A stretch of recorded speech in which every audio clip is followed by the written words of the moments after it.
인지상정이라는 말이 있습니다. 인지상정이라는 말은 사람이라면 누구나 보통의 인정, 사람이 갖고 있는 보통의 인정 또는 생각이라는 의미로 해석되고, 사람들 사이에서 공통적으로 나타나는 마음이나 생각을 가리킵니다. 그래서 이를 통해서 인간의 본성이나 도리를 이해할 수 있다고 할 수 있습니다. 주로 이럴 때 인지상정이라는 말을 씁니다. 도움을 받았으면 최소한 감사하다고 해야지. 그리고 기회가 되면 갚는 것이 인지상정이야. 도움을 받았으면 최소한 고맙다고는 말하고, 또 기회가 되면 갚는 것이 사람의 보통의 인지상정이라는 것입니다.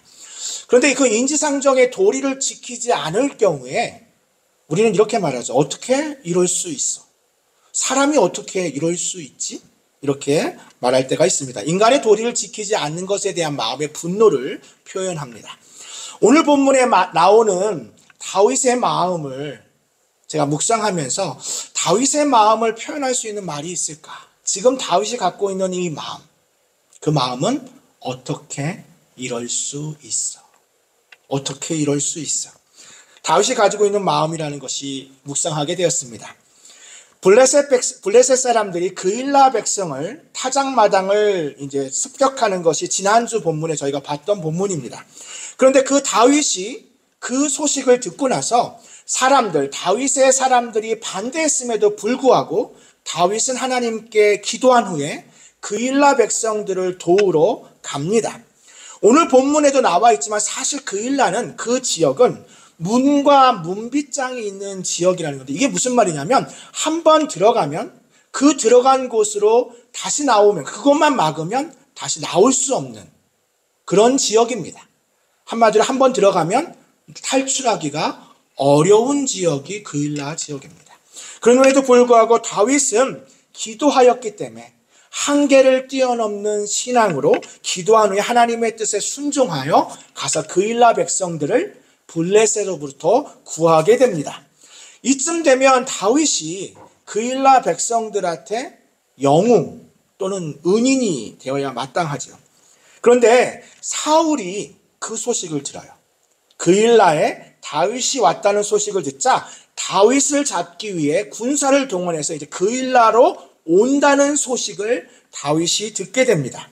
그런데 그 소식을 들은 그일라 사람들도 그 소식을 듣자마자 다윗을 사울에게 넘기기로 결정합니다.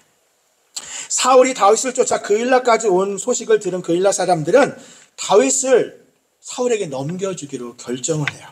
다윗은 기도를 통해 하나님께 기도한 후에 그일라 사람들이 자신을 넘겨줄 거라는 것을 알게 됩니다. 한편으로는 높 제사장, 우리 높에 있는 모든 제사장을 사울 왕이 다윗을 도와줬다는 이유 하나만으로 다 제사장들을 죽이잖아요.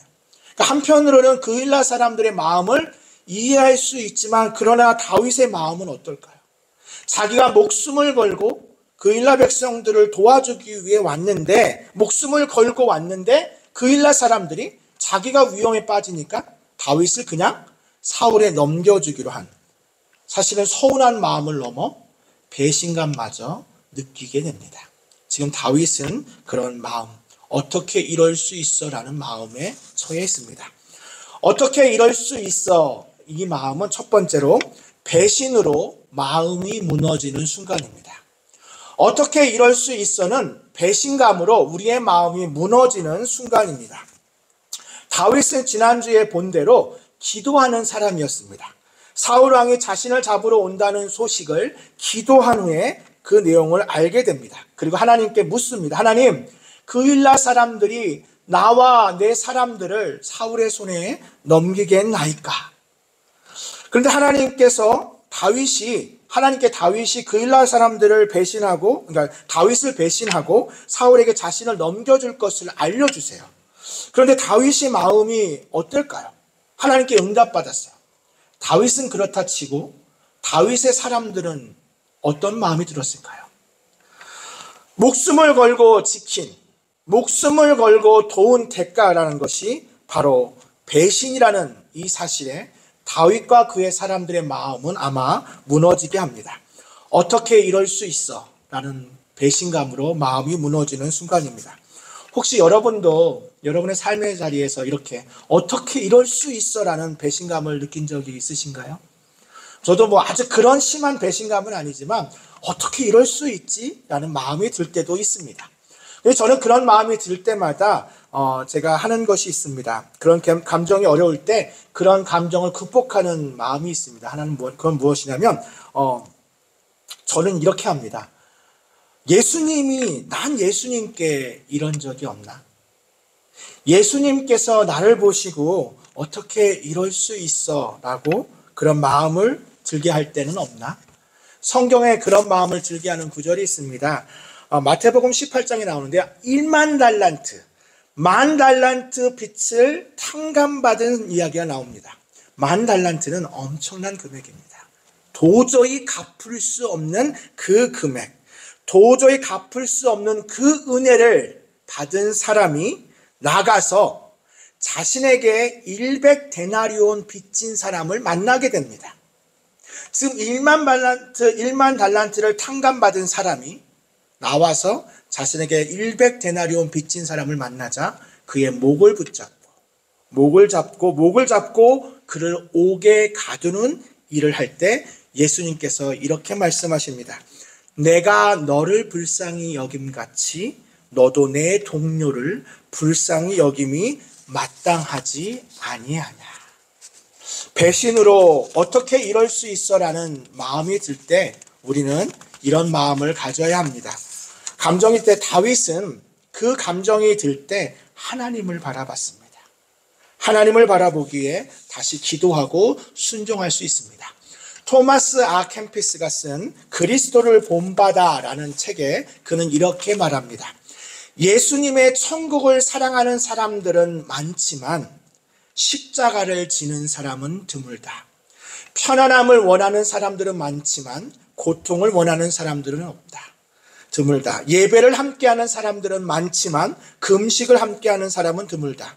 예수님과 함께 기뻐하고 싶어하는 사람들은 많지만 그분을 위해 고통을 받으려고 하는 사람은 드물다.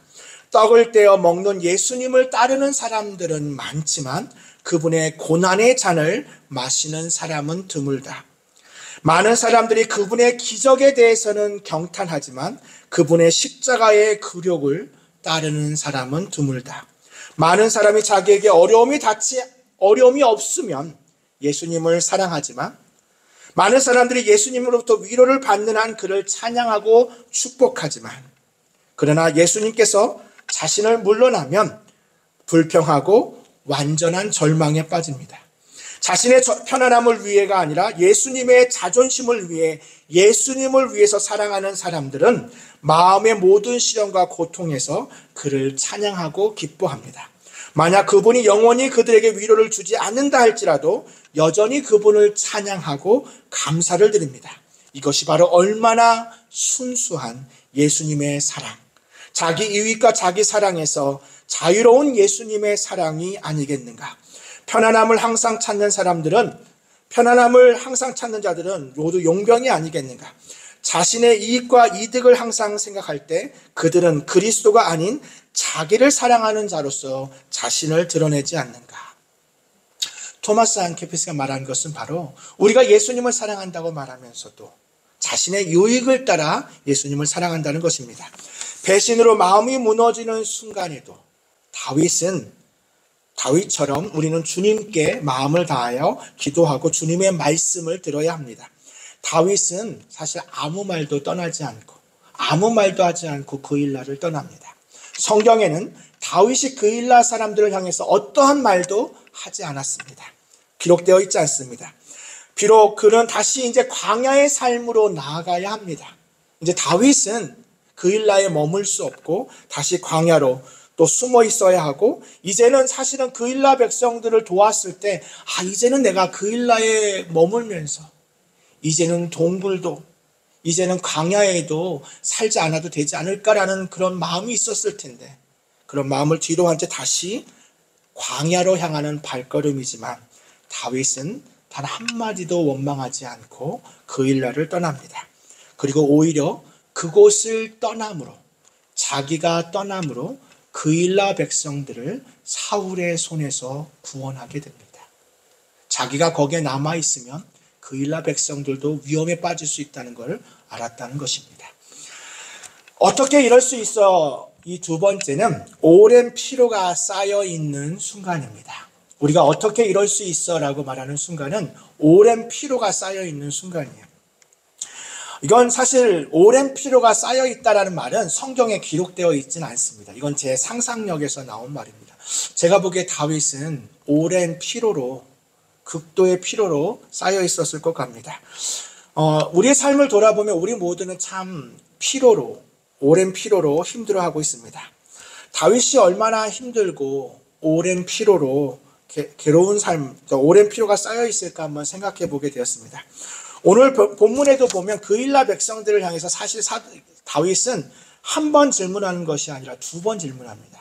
오늘 11절에도 나오고요. 11절에 본문에 두 번 그일라 백성들이 나를 사울의 손에 넘기겠나이까라고 두 번 물어요. 물론 하나님의 뜻을 확인하기 위해, 하나님의 뜻을 분명히 하기 위해 물은 것도 있지만 그 마음 가운데, 다윗의 마음 가운데 얼마나 힘들었을까라는 마음도 있게 됩니다. 저라면 이런 마음 가질 것 같습니다. 내가 다시는 어려운 사람을 도와주나 보자. 내가 어려운 형편에 있는 사람들 내가 다시는 도와주나 보자. 오히려 사람들과 담을 쌓고 차라리 블레셋으로 돌아가자. 하나님 이렇게 뭡니까? 내가 블레셋으로서 유다로 돌아오라고 해서 유다로 돌아왔는데 다시 블레셋으로 돌아가자. 후에 사무엘상 27장에도 나오지만 다윗이요 너무나 힘들어서, 너무나 극심한 피로로 다시 블레셋으로 기도하지 않고 자기 마음의 스스로 블레셋으로 도망가는 일이 발생합니다. 다윗도 똑같이 우리와 성정이 같은 사람입니다. 다윗이 사실 블레셋으로 가게 돼서 큰 위험에 빠지게 되거든요. 그러니까 하나님의 뜻을 묻지 않고, 다윗도 하나님께 묻지 않고 자기 마음 스스로 블레셋으로 도망간 적도 있습니다. 구약의 가장 위대한 선지자를 말하면 아마 엘리야일 것입니다. 엘리야는 구약 성경에 나오는 위대한 선지자입니다. 혼자서 바알 선지자 450명, 그리고 아세라 선지자 400명, 도합 850명의 그 선지자들과 싸워서 이긴 사람이 바로 엘리야입니다. 엘리야는, 그런데 성경 야고보서 5장에 보면요, 엘리야도 우리와 성정이 같은 사람이다라고 말해요. 우리와 똑같은 사람이라고 말합니다. 그에게도 오랜 피로로 지쳐있는 순간이 있었습니다. 카일 알드먼 팬인가 제자인가 들어보셨을 것 같은데요. 팬인가 제자인가를 쓴 카일 알드먼이 또 다른 책이 있는데요. 삶이 뜻대로 안 될 때라는 책이 있습니다. 삶이 뜻대로 안 될 때. 제가 이 책을 너무 좋아해서 이번 한 주 동안 또 이 책을 깊게 읽어봤는데요. 그 책에 보면 그 엘리야 이야기가 나와요. 그런데 그 엘리야 이야기 가운데 피로감에 대한 이야기가 나와요. 엘리야가 얼마나 많은 피로를 가지고 있었는지. 그러면서 카일 알드먼은 그 내 삶이 뜻대로 안 될 때라는 책에서 이렇게 말합니다. 내 방법이 통하지 않으면 더 이상 애쓸 필요가 없다는 생각이 듭니다. 아무런 변화가 보이지 않습니다. 그러다 보면 오래지 않아 피로 경고음이 내게 울립니다. 피로 경고음이 울립니다. 부부관계 회복을 위해서 최선을 다했습니다. 그러나 일주일 뒤에 아무런 변화가 없어 노력하고 또 노력해도 상황은 계속 도돌이표 같을 때가 있습니다. 똑같은 말싸움, 똑같은 비난, 똑같은 담쌓기. 아무리 노력해도 소용이 없어 보입니다. 부부관계뿐만 아닙니다. 재정적인 안정을 위해서 노력합니다. 그러나 그 재정적인 노력을 위해서 빚을 다 갚을 쯤에 갑자기 자동차가 고장납니다. 막대한 수리비가 발생합니다. 또 부모로서는 어떻습니까? 최선을 다합니다. 양육책을 읽고 팟캐스트나 여러 가지 온라인을 통해서 좋은 부모가 되기 위해 많은 노력을 하지만 얼마나 애쓰는지 모르지만 그러나 아이들은 여전히 똑같고 여전히 다투고 여전히 불평투성입니다. 사나흘쯤 지나고 나면 다 부질없다는 생각마저 듭니다. 아무런 변화가 없습니다. 이제 점점 더 지쳐갑니다. 그러면서 이제 엘리야 이야기를 해요. 엘리야도 3년 반 동안에 자신이 해온 그 모든 노력에 과소평가합니다. 피로감을 느껴요. 아무 소용이 없구나. 내가 이렇게 노력해도 아무 소용이 없구나. 아무도 변한 게 없구나. 그래서 그는 극심한 피로감에 빠집니다. 극심한 피로감에 빠져서 열왕기상 19장에 나오는데 내용인데요. 우리가 보통 피곤할 때 나오는 행동을 엘리야도 합니다. 엘리야가 피곤할 때 사람들과 단절하는 쪽을 택합니다. 우리도 피곤하면 어때요? 더 이상 사람들 만나기 싫어. 단절하는 쪽을 택하잖아요. 그래서 엘리야가 이렇게 말합니다. 그가 이 형편을 보고 일어나 자기의 생명을 위해 도망하여 유다에 속한 브엘세바에 이르러 자기의 사환을 그곳에 머물게 하고 자기 자신은 광야로 들어가 하룻길쯤 가서 다 제쳐놓고 광야로 혼자 하룻길쯤 갑니다. 그리고 지칠 대로 지친 엘리야는 아무와도 어울리고 싶어하지 않습니다. 사람들과 단절된 채 홀로 지내고 싶어 합니다. 엘리야에게 지금 피로의 경고음이 울리고 있는 것입니다. 그런데 하나님께서 아무도 들리지 않는 그 소리 가운데 하나님께서는 그 엘리야의 피로 경고음을 들으셨고 그리고 쉼을 통해 그가 다시 연결되도록 도우셨습니다. 하나님께서 어떻게 하셨냐면요. 엘리야가요. 로뎀나무 로뎀나무 아래에 누워서 자고 있을 때 천사가 나와요. 천사가 와서 하나님이 천사를 통해서 엘리야를 어루만지세요. 엘리야를 어루만지면서 그리고 그에게 그 머리맡에 숯불에 구운 떡과 물 한 병이 그 앞에 있어요. 엘리야가 천사가 어루만짐을 통해 일어나서 그 떡과 그 물을 마시고 다시 눕습니다. 다시 자요. 하나님은 자상하게 참을성 있게 엘리야를 대해 주십니다. 하나님은 그를 쉬게 해주셨어요. 그 피로 경검이 올리는 그 순간 쉬게 해주셨어요. 우리의 방법이 통하지 않을 때 가장 영적인 일은 낮잠을 자는 일일 수도 있을 겁니다. 근데 엘리야가 그 잠을 자고 일어나는 그 순간 먹고 마시며 잠에 빠질 때 하나님은 엘리야에게 이렇게 말씀하지 않으셨어요. 야, 해가 중천에 떴어 지금. 해가 중천에 떴으니까 빨리 일어서. 야, 죽고 나면 실컷 잘 수 있어. 하나님은 엘리야에게 그렇게 말씀하지 않으세요. 엘리야가 피로에 지치고 힘이 들 때 엘리야를 천사를 통해 어루만지고 그에게 떡과 물을 주며 그를 위로해 주셨어요. 창조의 시작 전부터 쉼은 언제나 하나님께서 사용하시는 방법 중에 하나였습니다. 하나님을 통해 얻게 되는 쉼, 그것이 안식입니다. 엘리야처럼 다윗처럼 우리도 오랜 피로로 삶이 힘들 때가 있습니다. 그럴 때 우리는 주변 사람들과 담을 쌓고 어떻게 나한테 이럴 수 있어 라는 생각도 할 것입니다. 그러나 우리는 다시 하나님 앞에 서야 합니다. 다윗은 그 이후에도 여러 불쌍한 사람들을 돕고 자기 백성들을 돌보며 하나님께 기도합니다.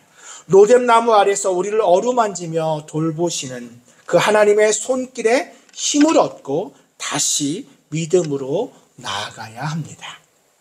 마지막으로 어떻게 이럴 수 있어는 나의 끝 예수로 시작하는 순간입니다. 어떻게 이럴 수 있어는 나의 끝 예수로 시작하는 순간입니다. 제가 오늘 또 카일 알들먼의 책 이야기를 또 하게 되는데요. 이 책은 뭐냐면 나의 끝 예수의 시작이라는 책입니다. 나의 끝 예수의 시작. 다윗은 배신감과 오랜 피로로 느껴지는 그 순간에도 다시 한번 믿음으로 나의 끝 예수의 시작인 그 순간임을 고백하며 다시 광야로 나아갑니다. 다윗은 그냥 배신감과 오랜 피로로 광야로 나간 것이 아니라 이 순간이 나의 끝 예수의 시작임을 알고 나갔습니다. 다다음 주에 이제 말씀드릴 텐데요. 다다음 주에 이제 다윗에게 일생일대의 기회가 찾아옵니다. 다윗이 이제 엔게디 광야에 머물 때인데요. 그때도 변함없이 사울이 다윗이 엔게디 광야에 있다는 것을 듣고 다윗을 찾아옵니다. 그러면서 다윗이 그 사울이 혼자서 용변을 보기 위해서 동굴로 혼자 숨는 일이 있습니다. 그때 다윗의 사람들이 이렇게 말합니다. 하나님이 주신 기회라고. 다윗에게 지금 이 순간이 하나님이 주신 기회라고. 그런데 다윗은 그렇게 하지 않습니다. 저라도 하나님이 주신 기회라고 생각할 텐데요. 다윗은 그렇게 하지 않습니다. 그의 옷자락을 벤 것만 가지고도 다윗은 마음에 찔려 그렇게 아파합니다. 어떻게 그럴 수 있어? 어떻게 이럴 수 있어? 라는 그 마음, 그 순간 배신감과 오랜 피로로 만약에 다윗이 그렇게 끝냈다면 다윗은 그 기회를 이용했을 것입니다. 그 순간이 그러나 다윗은 나의 끝, 예수의 시작임을 보았기 때문에 다윗은 하나님께 묻습니다. 다윗은 힘든 순간에도 하나님을 바라보고 기회로 삼았지만 사울 왕은 그러지 못했습니다. 사실 오늘 본문의 사울의 말이 제 마음에 충격으로 다가옵니다. 사울 왕이 뭐라고 말하냐면요. 우리 7절 말씀 한 번 더 자막을 보면서 같이 읽어보겠습니다. 다윗이 그일라에 온 것을 어떤 사람이 사울에게 알림해 사울이 이르되 하나님이 그를 내 손에 넘기셨도다. 그가 문과 문빗장이 있는 성읍에 들어갔으니 갇혔도다. 그일라에 갇힌 다윗을 잡는 것이 지금 사울 왕이 뭐라고 말해요? 하나님이 주신 기회라고 말합니다. 어떻게 그의 입에 하나님이라는 말을 담을 수 있을까요? 그는 지금까지 단 한순간도 하나님께 기도하지 않았습니다. 자신의 질투와 자신의 미움으로 노베에 있는 85명 되는 제사장들과 모든 가축과 가족들, 어린아이들까지 다 죽이고 다윗을 죽이는 일에 급급한 사울이 한 말이 하나님이 주신 기회라고 말했습니다. 사울의 그 말이 여러분 신앙이 있는, 신앙이 깊은 말로 들리시나요? 그렇지 않습니다. 하나님이 주신 기회라고 말하지만 그러나 사울은 그것은 자신의 미움과 질투였습니다.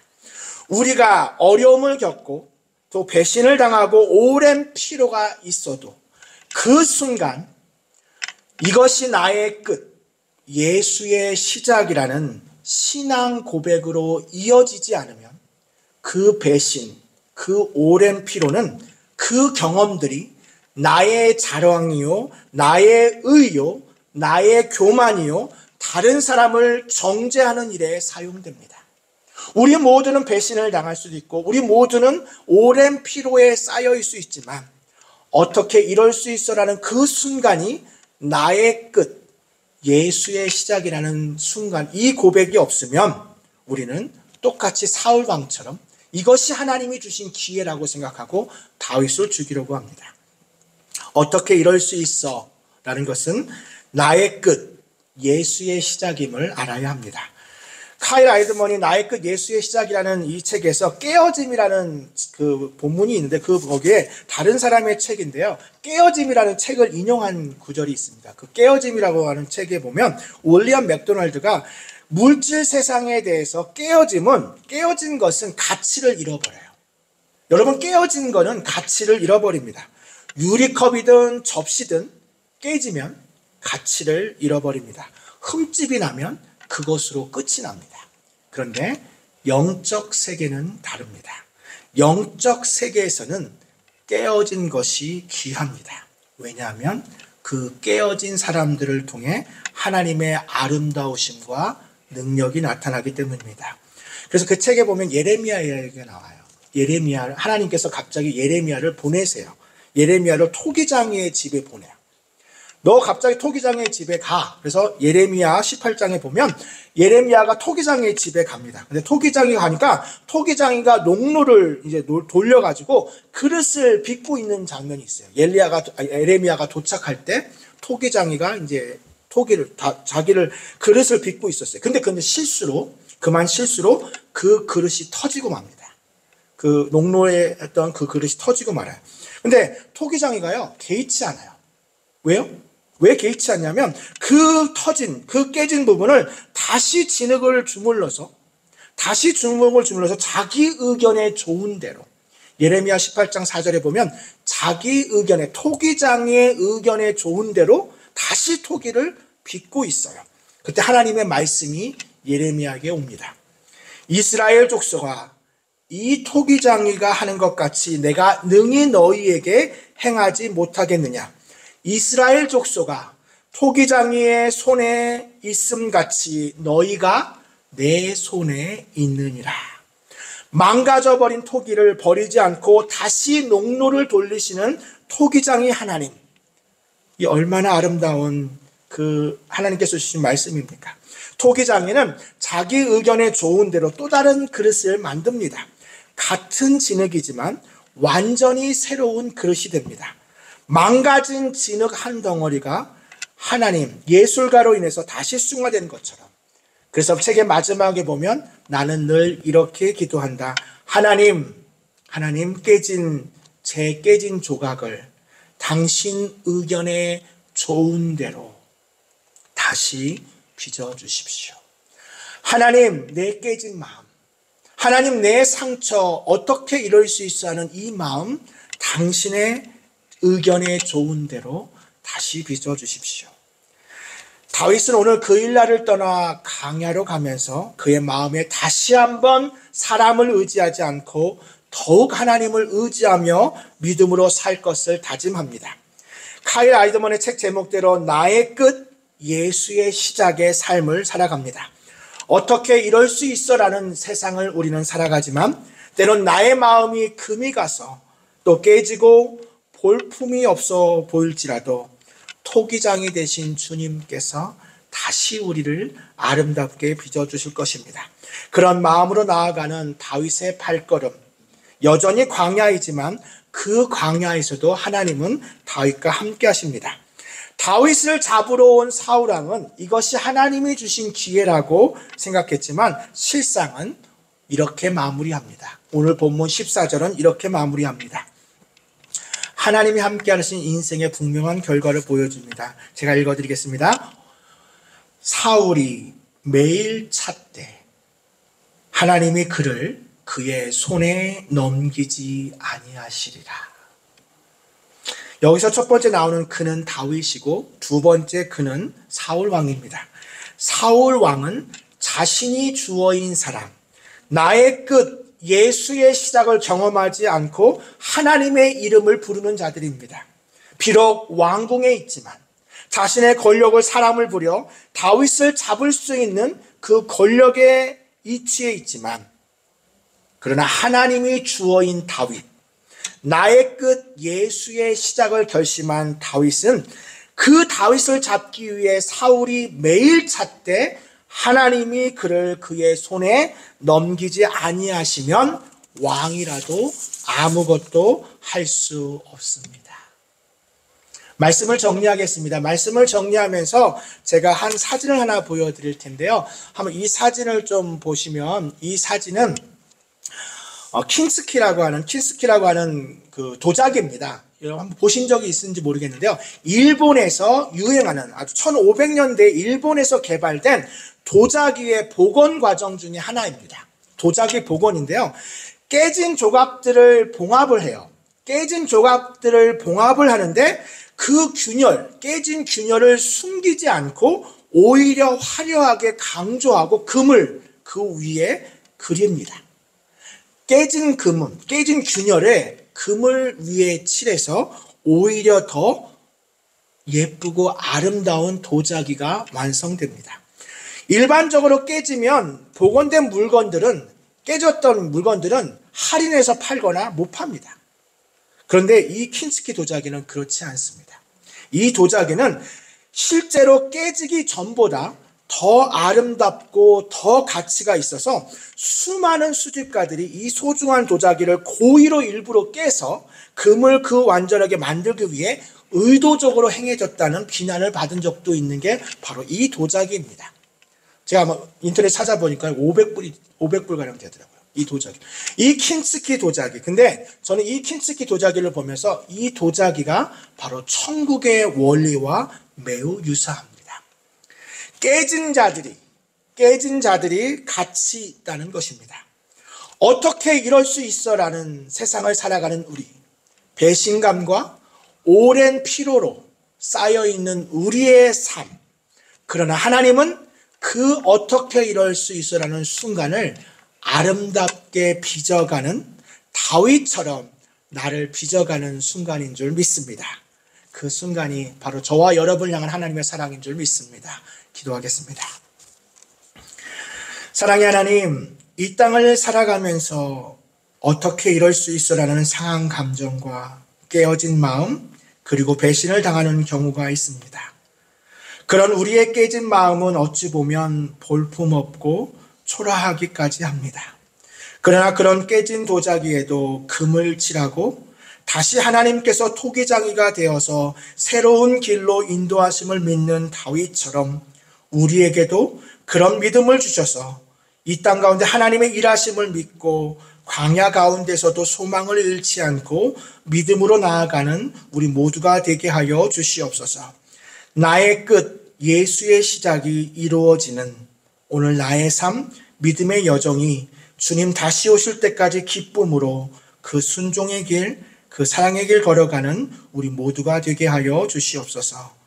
예수님의 이름으로 기도합니다. 아멘.